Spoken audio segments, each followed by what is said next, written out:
An 80% gross margin, held for the next 3 years. One memory maker just put that long-range plan in front of investors. If it holds, it would change the profit structure of an industry that has swung violently between boom and bust. But the way I read it, there is still not enough explanation to take that number at face value. Today, let's work through Sandisk's bullish plan together. Welcome to Semiconductor News Decoded. I'm Ty, with 31 years inside the semiconductor industry, bringing you the real view from the factory floor. Today, we're looking at Sandisk's new NAND, BiCS9 QLC, announced at their Investor Day, and the unusual long-term financial model behind an 80% gross margin. By the end, you'll know what makes CBA a genuinely new way to build memory, and how to judge that 80% number. Let's get into it. Here's today's news in one picture. Imagine an old bento shop on a shopping street, in business for decades. For years, the rice and the side dishes have come off one single production line. It's solid work, but launching a new item means rebuilding that line from scratch, slow and expensive. We'll lean on this bento shop all the way through the opening section. So the owner changes how the shop cooks. The rice line and the side dish line are split completely apart, and the two are only combined at the end when the box is packed. Now, the rice everyone already loves stays exactly as it is, and only the new side dish gets swapped in. A new bento, out fast, without rebuilding anything. Then, the owner makes a surprising declaration. For the next 3 years, sales will grow and profits will stay fat. The evidence offered?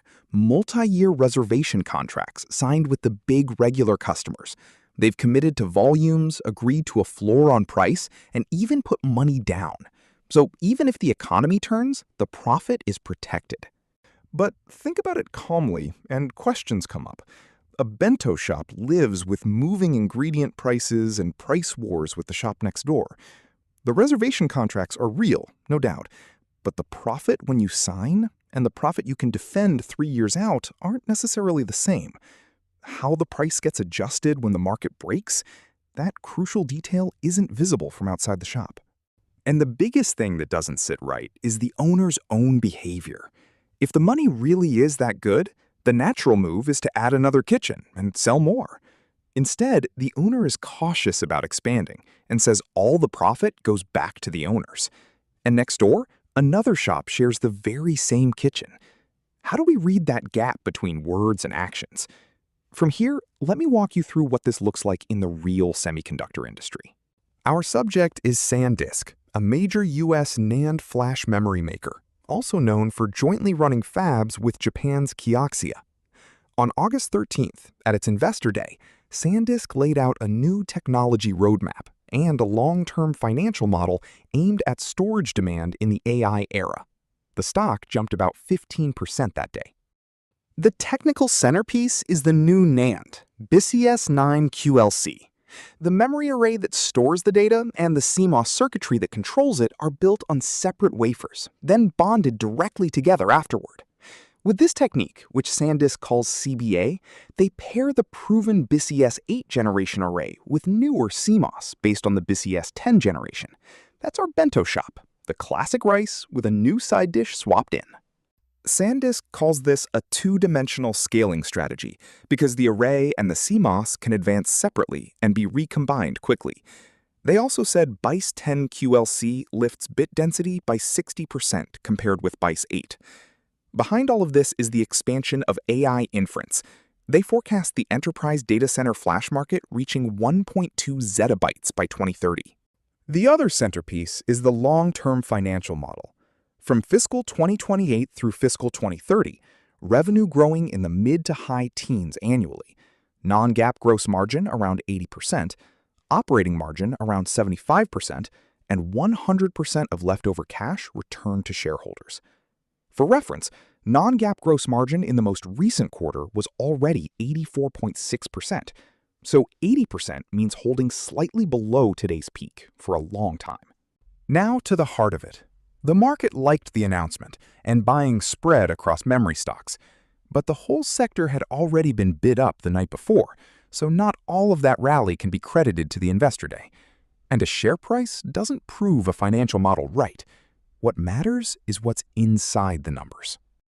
First, the mechanism Sandisk points to for protecting profit, the multi-year agreements it calls NBMs, is not in doubt.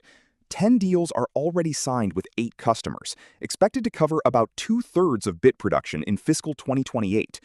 On price floor assumptions, minimum expected revenue is $93.9 billion, with $16.5 billion in monetary guarantees, already booked in SEC filings. But a contract existing, and that contract holding an 80% gross margin through fiscal 2030, are two different things. The company says the deals were signed at roughly 80% margin levels. Still, the margin at signing and the margin you can sustain for 3 years aren't the same. The level of the price floor, the adjustment formula if the market breaks, the terms if volumes get cut, none of that is adequately disclosed. There's another assumption buried in the model. A plan where revenue grows at the same pace as bit shipments implies, in effect, that selling prices stay roughly flat. NAND has historically been an industry where more layers and QLC drive cost down, and price follows it down. Cost falls, but price holds. How that strong assumption squares with supply and demand forecasts hasn't been explained. And beyond that, this shouldn't be a story where only Sandisk gets to 80%. It's hard to imagine a lasting gap in margins against Samsung, SK Hynix, and Micron fighting in the same market. If 80% really is sustainable, that's not one company's win. It's the profit structure of the entire NAND industry changing. And the biggest question is capital spending. If you seriously believe 80% gross margin lasts 3 years, current NAND investment is plainly too low. You'd make more money expanding output even at a somewhat lower margin, and every player would reach the same conclusion. But if anyone expands, supply rises and price and margin fall. High margins invite expansion and eventually destroy themselves. That's a history the memory industry has repeated again and again. Yet Sandisk's investment is weighted not toward raising wafer starts, but toward getting more bits out of each wafer through CBA and generation transitions. And surplus cash goes 100% to shareholders. Just like the bento shop owner, this capital allocation looks to me more like a company that expects today's high profitability not to last. Sandisk's outlook isn't too bullish. The numbers supporting the bullishness are still missing. This isn't someone else's problem for Japan either. Sandisk jointly operates the Yokkaichi and Kitakami fabs with Kioxia, sharing both development and production equipment. Same fab, same NAND generation. It's hard for wafer-level costs to differ much. So whether 80% is reasonable also speaks to how we should view the earnings power of Japan's memory industry. To sum up, with CBA as its weapon, Sandisk has shown a new shape for NAND development, evolving the array and the CMOS separately. I think the direction makes sense. On the other hand, the 80% long-term model, even with the contracts firmly in place, hasn't yet filled in the price and cost explanation that would support it for 3 years. Let's keep watching not the headline number, but the explanation that fills the space between the numbers. That's all for today. I'll keep bringing you semiconductor news and analysis, so if you found this useful, please like, subscribe, and I'll see you in the next video. This has been Ty on Semiconductor News Decoded.